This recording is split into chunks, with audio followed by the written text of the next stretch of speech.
It was close to midnight when my phone rang, slicing through the quiet moments after I left a friend's party. I was relaxed, humming to myself, driving down empty streets, until I saw the name on my screen, Nora, my best friend, calling at an hour she never called. The moment I picked up, her trembling voice shattered the calm. Ava, don't go home. I'm serious. I actually laughed at first, thinking she was teasing me the way she always did. But the fear in her breathing told me something was terribly wrong. And what she said next made my hands go cold on the steering wheel. That night, I left town, and I never returned. Let me start from the beginning. My name is Ava Hart, 28 years old, living in the same small town where I grew up. My life had always been steady, predictable. I had a decent job, a boyfriend I trusted, and a handful of close friends who were more like family.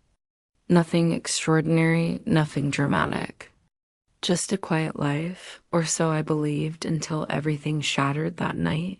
The town felt peaceful as I drove. Streetlights stretched long shadows across the asphalt, and the roads were empty, just the way they always were at this time.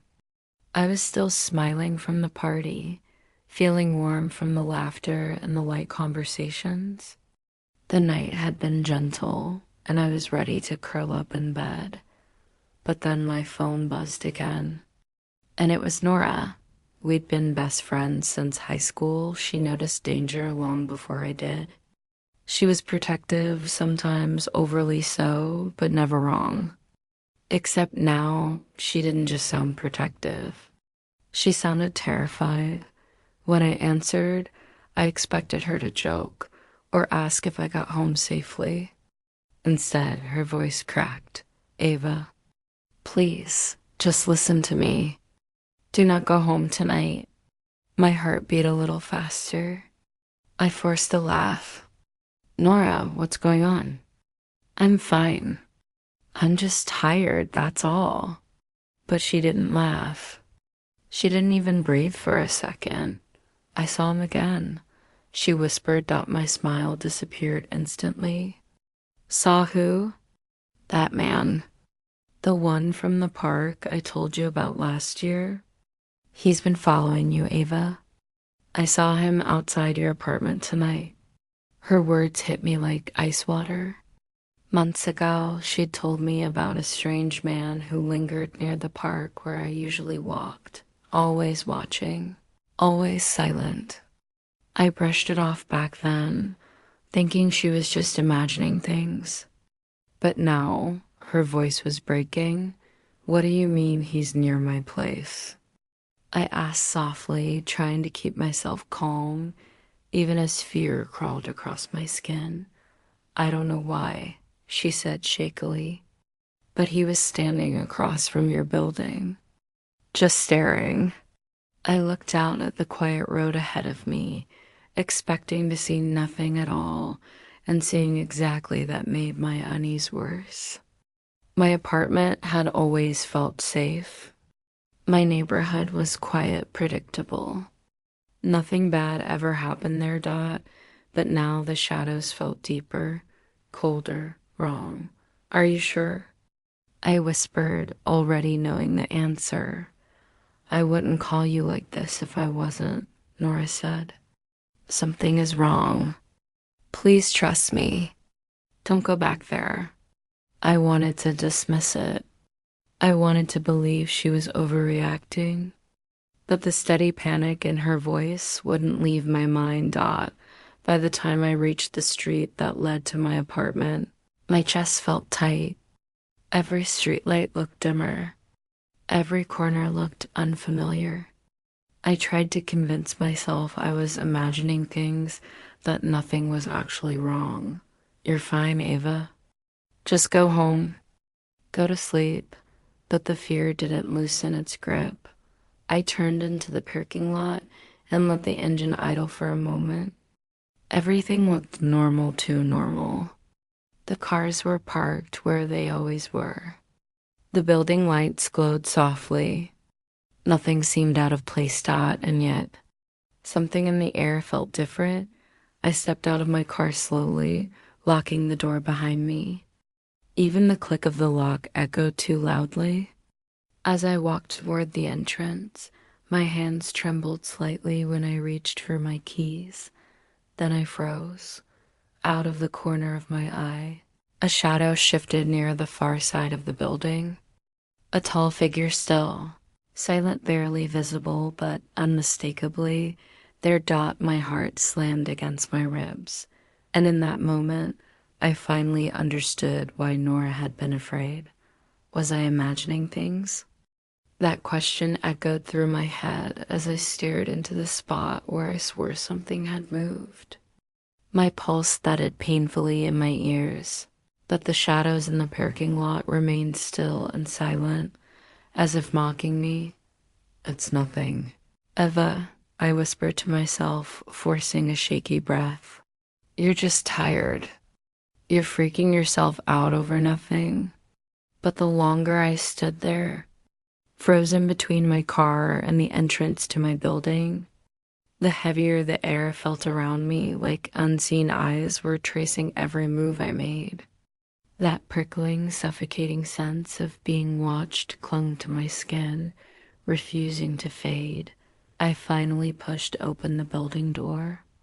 The cool air inside brushed against my face, but it didn't calm me. If anything, the hallway felt even more unsettling.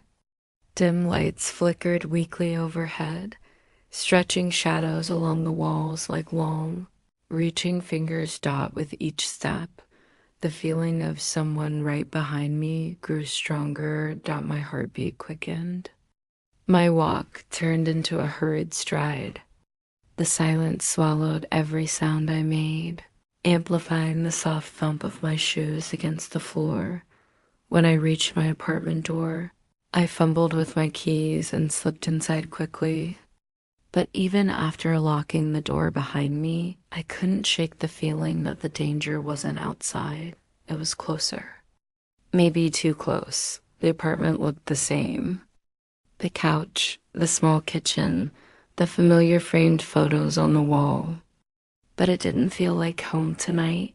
It felt foreign, hollow, like someone had drained all the warmth from it. Nora, single quotes, us warning echoed in my head. Ava, don't go home. I saw him again. I had trusted her instincts for years, but this was something else, something darker. I dropped my keys into the bowl by the door, but instead of settling down like I usually did, I found myself walking straight to the window. The city lights outside glowed softly, but the brightness did nothing to calm the dread twisting inside me. My eyes drifted to every corner, every shadow. What if he was out there? What if he was watching right now? Stop it, I whispered to myself, though even my voice felt foreign. Nora is just being protective. But deep down, I knew better. That fear inside me wasn't imagined. It was instinct. A warning I had ignored for too long. I grabbed my phone and dialed Nora before I could talk myself out of it. She picked up immediately. Ava? She breathed. Are you okay? I don't know, I admitted. I'm home, but everything feels wrong. Like someone's watching me. I can't explain it, Nora. Something isn't right. She paused, and I could almost feel her fear through the phone. Ava, listen to me. Do not stay there tonight. If he's been watching you, I don't want you alone. You don't know what he's capable of. Her words landed hard, knocking the air out of my lungs. She wasn't being dramatic. She was terrified, and that terrified me. I glanced around the apartment again. The silence felt heavier than before. The comfort I used to feel within these walls was gone, replaced by a suffocating sense of danger. I'm leaving, I said suddenly. I'm coming to your place. I'll be there in 20 minutes. Oh, thank God, Nora breathed. Please be careful. I grabbed my purse, my phone, my jacket, my hands trembling so violently I almost dropped them. My heart raced, adrenaline surging through me. I had always believed nothing could touch me in this small town. I believed I was safe, protected, untouchable, but tonight proved otherwise. I stepped into the hallway again, locking the door behind me. The quiet building felt even more oppressive now. Each step I took toward the stairwell felt like walking away from the life I thought I understood. Was he watching me even now? Was he waiting? I couldn't stop glancing over my shoulder. Every shadow looked like a figure. Every pause in the silence sounded like a breath, not my own. But the building remained still. I reached my car, slid inside, and locked the doors instantly. My hands shook as I started the engine, and the moment I pulled out of the lot, the town that once comforted me felt strange and unfamiliar, almost hostile as the streets passed in blurred streaks of dim lights. My mind replayed everything, the phone call, the warning, the shadow near my building, the dread in Nora's voice. This wasn't paranoia this was real by the time I reached Nora's apartment. I felt like I hadn't taken a full breath in miles. The streets were quiet, but they no longer felt harmless. Every corner carried the weight of unanswered questions and unseen threats. It was exactly 1 a.m. when Nora rushed out the moment I parked. Her face was pale, her eyes wide with fear. She wrapped her arms around me as if afraid I might vanish. Are you okay? She whispered. I think so, I said, though my voice shook. But you need to tell me everything. What did you see, Nora? What is going on? She ushered me inside, locking the door quickly behind us. The room was dim, lit only by the soft glow coming through the window. Her hands trembled as she clasped them together. I didn't want to tell you over the phone, she said quietly. But I had to warn you. What did you see? She swallowed hard, fear tightening her expression. I've been seeing him again. My breath hitched. Who? The man I told you about before. The one from the park.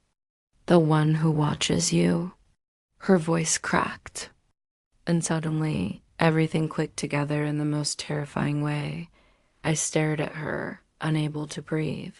Nora, what exactly did you see tonight? She took a shaky breath, tears filling her eyes. He was at your building, Ava, standing right outside, staring up at your window. And just like that, the cold truth settled deep inside me.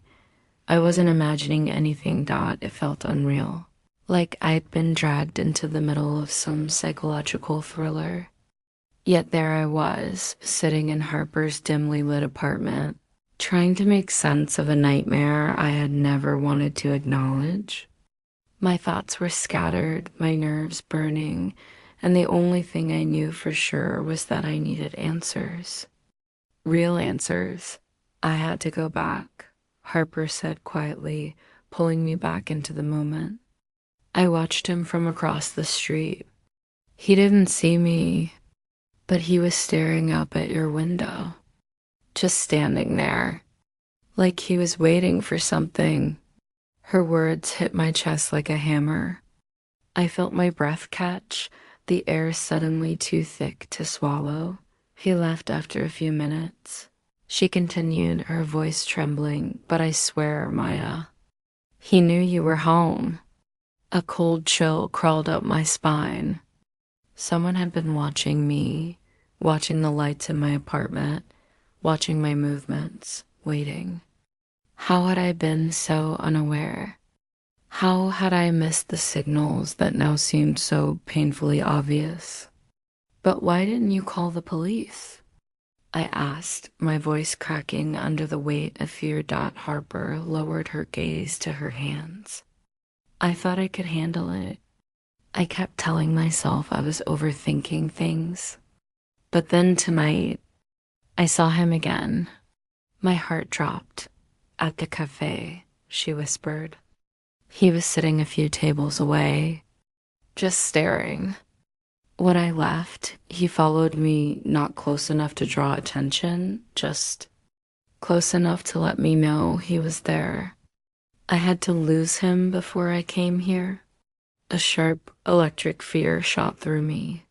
He wasn't just watching, he was following her, tracking her. This wasn't some random creep. This was deliberate. Harper, I whispered. This is bigger than I thought. She reached for my hands, her fingers cold and shaking. Maya, listen to me. You can't go back to your apartment. It's not safe anymore. He's getting closer. I can feel it. And I'm scared of what happens next. Her urgency washed over me like a harsh wave. Leave town. Run. It felt impossible, absurd, dramatic. But the terror in her voice made my stomach twist painfully. I'm scared, I admitted, barely above a whisper. What if he's here right now? What if he knows I'm with you? I don't know, she said softly. But we can't stay here. We have to leave, Maya, tonight. And just like that, everything I had been pretending was fine shattered. The denial, the excuses, the fragile false sense of safety, it all collapsed at once. I grabbed my purse. A small bag, a jacket. I didn't even look back. We walked out of Harper's apartment like fugitives slipping into the dark, leaving behind a life I thought was stable and safe. As we rushed toward her car, it hit me. This was the moment everything changed. The town I have loved my whole life suddenly felt foreign, dangerous, poisoned by fear, and I never went back. Leaving that night was the hardest thing I'd ever done. Driving away without even glancing in the rearview mirror felt like erasing a piece of myself. But deep down, I knew it was the only choice that could keep me alive. The next few days were a fog of fear and exhaustion. I stayed with Harper while we tried to piece together what to do next. My mind kept replaying every unsettling moment, every instinct I'd ignored. Those uneasy walks home, the strange silence in the hallway, the feeling of eyes on me that I brushed off as paranoia. Should have listened. We never found out what happened to the man who had been stalking us. No news reports. No police updates. Only silence and unsettling, suffocating silence that made the fear linger long after we escaped. Eventually, I knew I couldn't stay in that town anymore. It wasn't just the fear of him. It was the fear inside myself. The realization that my world had been fragile the whole time. I couldn't pretend everything was normal when normal had already been torn apart. I packed my things.